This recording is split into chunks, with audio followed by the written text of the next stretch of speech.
Madam Secretary, for being here. Thank you for your testimony. And I also want to say thank you very much. I'm not going to ask you any questions about it today, but thank you very much for working with us on the Colorado Tabor issues and the other issues that we've raised. I feel like we're constantly pounding on your door for help, and you've been very willing to help understand the situations that we're facing, including our effort to try to protect working families in Colorado from tax increases as a result of a different opinion about Tabor. So thank you for that.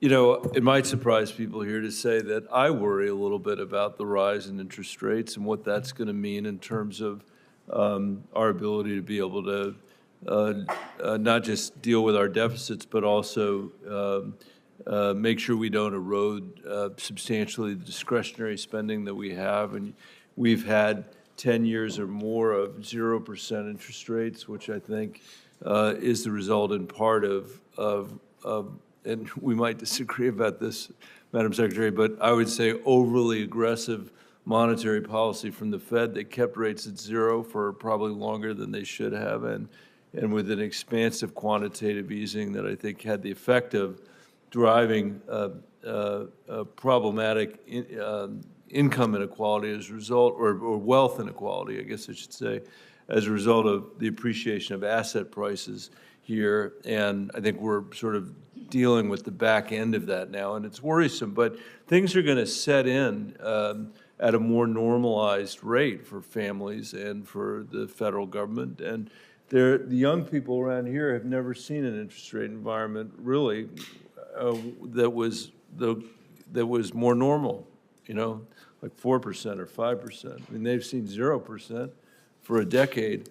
That's not the way it used to be, and that's not the way it will be, and I think that that's not the way our economy should run. And I think we are at a moment where we need to think about how we bring in line, you know, better in line our revenues and our expenditures. One of the things that drives me crazy, though, and I never hear it from my colleague who was banging on this dais a few minutes ago, is the degree to which tax cuts for the wealthiest people in America have created the, you know, so much of the deficit situation that we're dealing with. I mean, take the Bush tax cuts, take the Trump tax cuts, and I think more than 60% of the delta that he's talking about in terms of our deficit is the result of those tax cut provisions. And most wealthy people I know, they might like to have tax cuts. They might philosophically believe that tax cuts are good, but they certainly don't need the money. And when I think about things like the child tax credit, which cut childhood poverty in half in this country,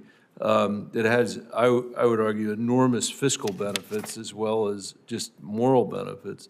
It just seems crazy to me that we're continuing to use this trickle-down economics as an argument to borrow a whole bunch of money to give the wealthiest people in America tax cuts. I mean, think about this, Mr. Chairman.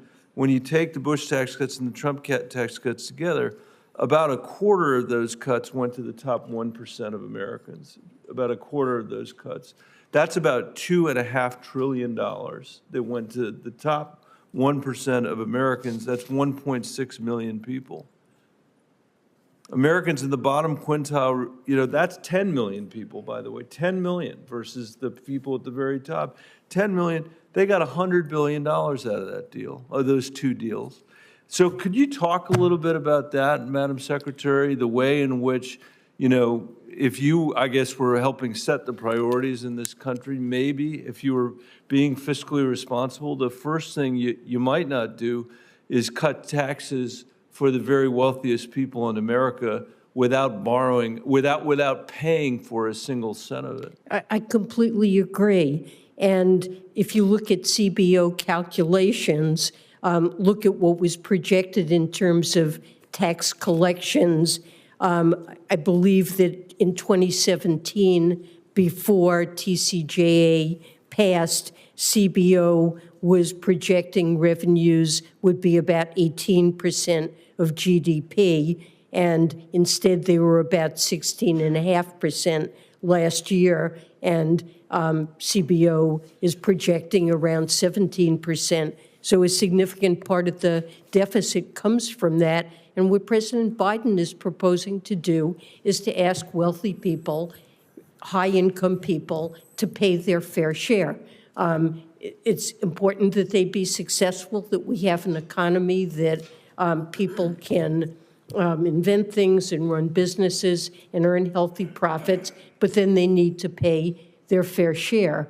And with tax rates on dividends and capital gains that are lower than many people pay on ordinary income, with step-up of basis, with no taxation of unrealized capital gains, the wealthy pay. I believe a recent calculation shows that some of the very wealthiest people pay, on average, about 8% of their total incomes in taxes, and that should be remedied, and it provides a very ample pool to invest in our economy and to grow the economy from the bottom up and the middle out. As much as I agree with Senator Bennet, we've got to move on. Senator Blackburn, you're next.